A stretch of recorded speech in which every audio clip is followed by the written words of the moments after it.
अधिक मास पड़ने के बाद कार्तिक का महीना पड़ा है और मैं आग्रह पूर्वक निवेदन करूंगा, आपसे हो सके तो पूरे कार्तिक के महीने में जमीन में सोना, एक बार भोजन करना और नित्य रोजाना दिया जलाना। आप देखना ये कार्तिक आपको क्या दे देगा।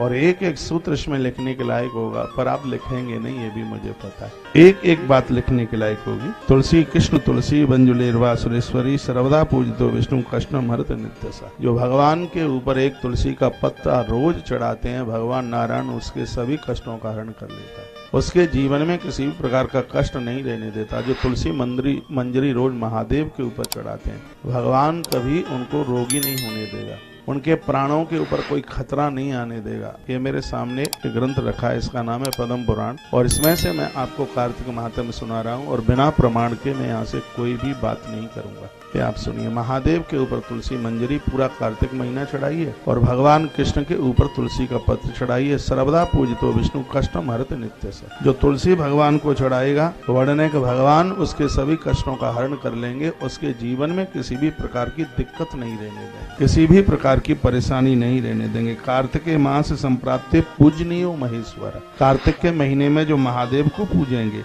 यावंत ऋतु पुष्पाणी दियानि माधव से चाहे, ऋतु जिस ऋतु में जो जो फूल हो, केला चढ़ाने का भारी महात्म्य है, क्योंकि एक ऐसा फल है केला जिसको कदली फल कहते हैं, जो हर ऋतु में ये मिलता है। ये तो चाहे 100 चढ़ा दो देवताओं पर, लेकिन मिठाई में बतासा और फल में केला ही ज्यादा मान्य है। ये ओरिजिनल है, असली है।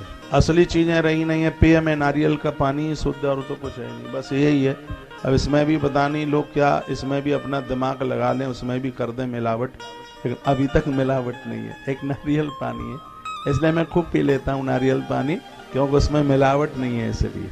तो नारियल पानी, तो नारियल के जल से भी भगवान माधव को स्नान कराया जाता है। कार्तिक के महीने में केले का भोग लगाया जाता है और भगवान के ऊपर जो ऋतु में जो फल आ रहे हों वो फल उनको चढ़ाइए। अलसी का फूल चढ़ाने का बहुत बड़ा महत्व। अलसी जानते होंगे आप, अलसी का फूल यदि इस मौसम में मिल जाए और भगवान को चढ़ाया जाए तो परमात्मा अति प्रसन्न हो जाते हैं। कार्तिके पूज्य शंति तम देवा नहीं मानवा। कहा गया है जो कार्तिक स्नान करते हैं वो पुरुष नहीं, वो साक्षात देवता है। बताते हैं जो कार्तिक नहाते हैं, कार्तिक पूजन कर रहे हैं कार्तिक में भगवान का, ऐसे लोगों का दर्शन करने से प्रयागराज की यात्रा पूरी हो जाती है। क्या अद्भुत बात कही है। जो कार्तिक स्नान कर रहे हैं और ऐसे लोगों का दर्शन हो जाए, उनके दर्शन मात्र से त्रिवेणी नहाने का फल प्राप्त हो जाता है। इतनी बड़ी महिमा है। पूजते तु जगन्नाथ वैकुंठ पद्मव्यम प्राप्नोति पुरुषो नित्यम श्री विष्णु से प्रसादतः। जो कार्तिक स्नान करेगा, जिसने अपने जीवन में 12 बार कार्तिक नहा लिया, यानी 12 साल